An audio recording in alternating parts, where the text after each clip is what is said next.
It's early, like 7:50 in the morning type early. No alarm, no job to clock into, and no real reason to be wide awake. But here she is, sitting up in a bed, just thinking. Now, usually she grab her phone, start scrolling, go down a rabbit hole of other people's lives before her feet even hit the floor. But today's different. She's staring at that clock like it owes her something. She looks around, catches her reflection in the mirror, and this time she doesn't look away. Something shifted. It's not big or dramatic, but it's real. She's not just awake, she's aware. And that right there, that's how it starts.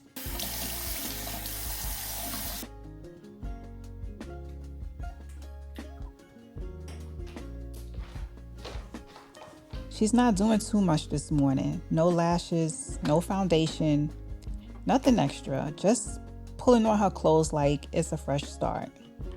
She's not getting dressed for a meeting. She's not about to hop on a Zoom call. She's getting dressed for her. But when life's been loud, sometimes you need a soft reset. Her clothing, that's not just fabric. That's a boundary. That's don't talk to me unless you're bringing peace. This moment ain't flashy, but it's real, and sometimes real is exactly what healing looks like. Downstairs now, still in her head a little, but at least she's moving. Go straight to the kettle.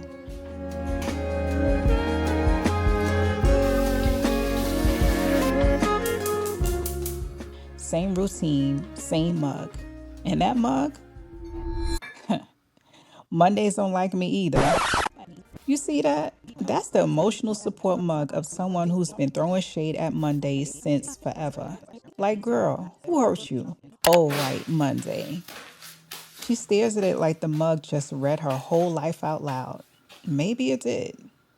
But today, we're not claiming that vibe. That cup used to feel accurate. Now it just feels loud.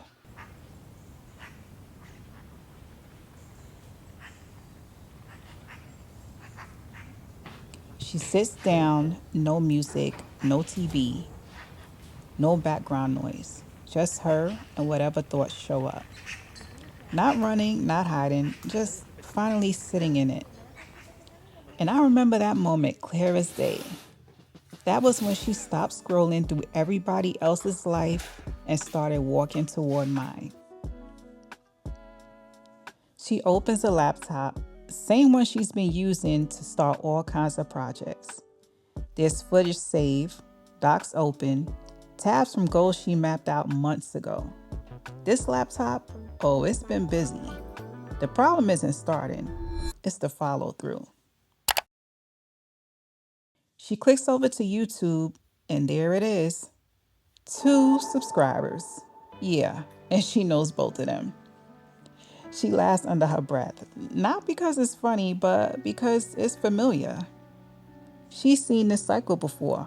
Hype, hustle, hesitation, and then silence. But today, she doesn't flinch.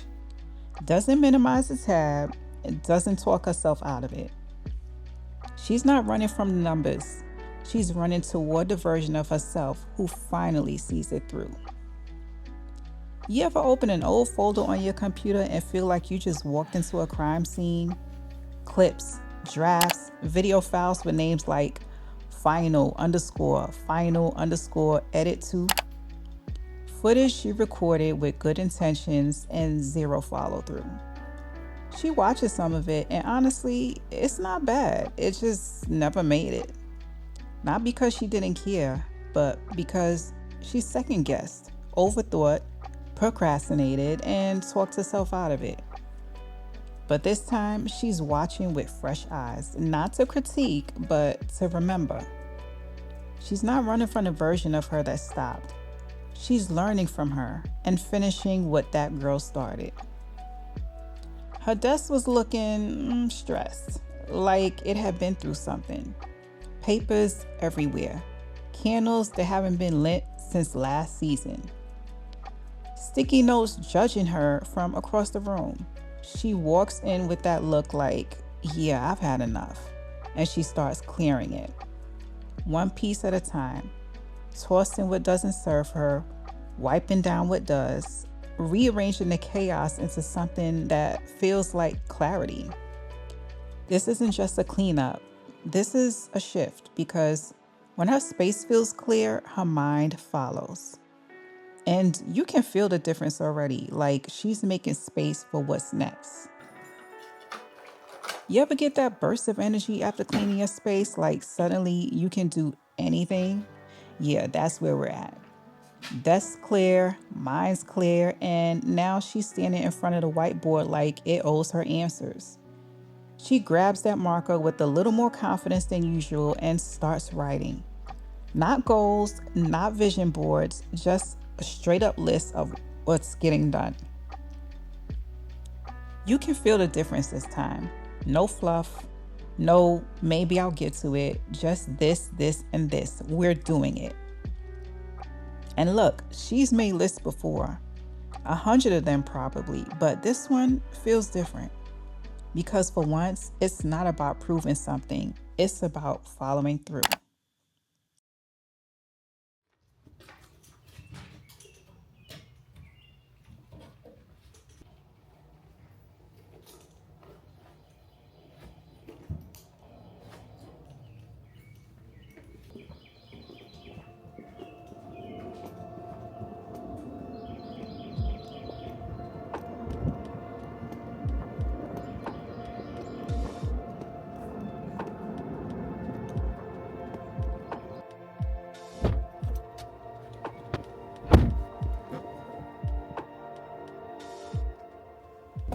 Now, don't get it twisted. This transformation didn't happen all at once. There was still a whole day in between, regular stuff like real life. Thank you.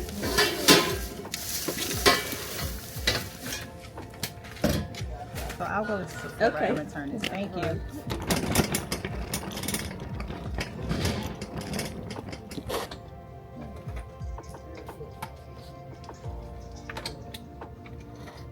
She ran an errand, returned something she bought during one of those I need a win days. I'm looking to serve you today. Hi, may I have the blackberry sage lemonade, please? Swung through a drive-through for a drink, not because she needed it, but because it felt like a small act of care. And those moments in the car, that's where a lot of heavy lifting happened.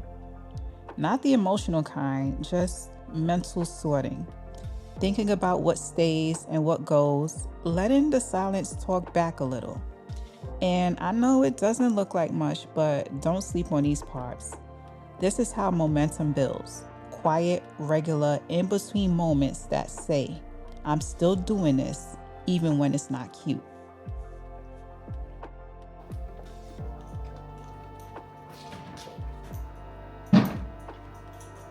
Back home now, and she's in the kitchen cooking something easy. Hands moving, brain halfway somewhere else. You know what's playing in that background? Myron Golden, preaching purpose on YouTube through her iPad like he's reading her mail. She's nodding along while stirring the pot, letting the message land. Not multitasking, just marinating.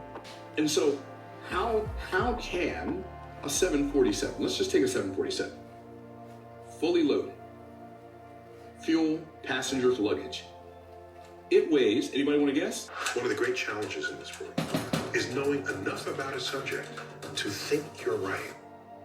A lot. It weighs 987,000 pounds.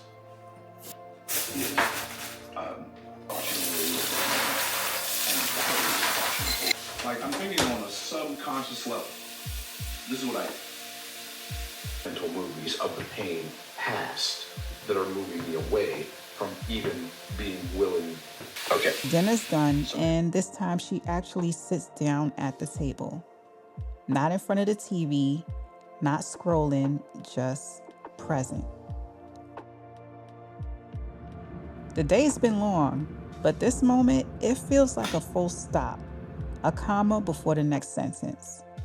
After she eats, she heads into her office, not to plan, not to hustle, but to ground herself. Out comes the pen and the sticky notes. She starts writing affirmations that sound like her, the version she's growing into. I don't need a new year to begin again. My consistency is louder than my doubts. God didn't bring me this far to abandon me. This is how she closes the day, with her own voice, claiming her own truth, one handwritten note at a time.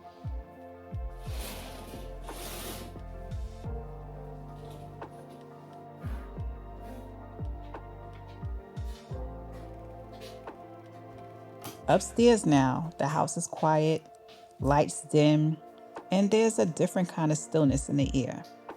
She walks into the bathroom holding a handful of sticky notes, affirmations, handwritten, and personal little promises to herself. One by one, she places them on the mirror. She looks at her reflection, not to fix anything, not to analyze, just to take it in. No filter, no pretense, just her, eye to eye with the version of herself she's becoming. Then for the first time in the whole video, you hear her voice. You don't know me yet, but you will. I'm not here to impress her. I'm here to become her. For real this time. She flips the light switch off, walks out, leaves the mirror glowing with truth. And somewhere, you feel it. That was the real beginning. Scene, the delay, take, try again. And again. So what finally made you take yourself seriously? Oh, you want to know that part? Let's just say I got tired of ghosting my own potential. This version of me, the one sitting right here in this chair, she's not hyped, she's not stuck, she's just home. Now go ahead, roll the credits. This is only the beginning, and if this feels familiar to you, it is. Come and join me. Scene, the delay. Scene, my acting skills are horrible. Let's do that again. I don't know what the hell I just said, but that's good enough. Why can't I just start right away? Like, that's crazy. That was wrong.